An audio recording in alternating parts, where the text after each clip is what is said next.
زه یو ځل په مدینه شریفه کې ناجوړه شوم اډو جوړېدم نه تبه مې و ما سره ډاکټران مو په ګروپ کې هغوی راته هر قسمه دارو راکړل خو نه ټیک کېدم نو د هغه ځای نه مې ټیلیفون وکړه کور ته مې دا ټیلیفون زما مور له یوست پلار او مور مې دواړه جم دي نو ما وی ډېر سخت ناجوړی یم ومې جړل مې دعا راته نو ما ته ګروپ کې هلته یو ملګري وایي دا دې څه وکړل مور دې خفه کړه دا دې څه وکړل پلار دې خفه کړه هغوی ته د بیمارۍ څوک ال وایي چې تا ورته وایي ما وی زما اوس ډېر زیات تکلیف دی نو چې مور ته مې وایي که نه نو مور به اوس دونه به زه خوله الله ته وازه نه کړم لکه چې هغه به خوله وازه کړي دونه به زه خوله وازه نه کړم لکه پلار چې به خوله وازه کړي اوس ته ګوره زما بیماری ته زما مور ما ته معلومه ده به خدای ته اوس جاړي او چغې به وایي چې بچی مې مسافر دی او ناجوړه دی قسم په الله قسم درته خورم مازدیګر ټیک وم او حرم ته لاړم دا په جومات کې مې درته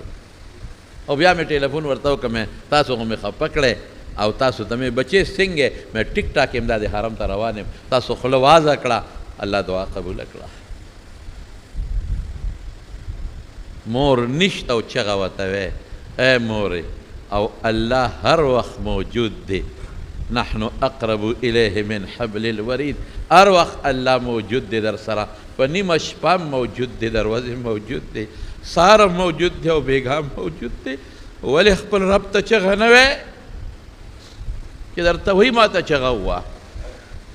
چې درته وایي ما نه وغواړه چې درته وایي نه غواړې نو خفه کېږم ذلیل کوم دی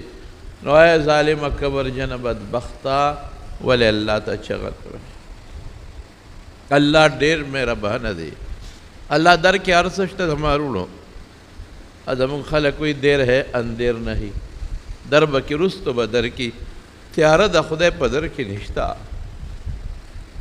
تیاره نشته چې وغواړې خدای پاک ورکوي ښه ورکوي نو ورکولو مختلفې طریقې دي کله چې څه غواړې ښه ډېر خلک وایي زما دعا نه قبلېږي قبوله ده خو د دعا مختلفې طریقې دي کله چې څه غواړې همغه دله درکړي همغه ساعت یې دله درکړي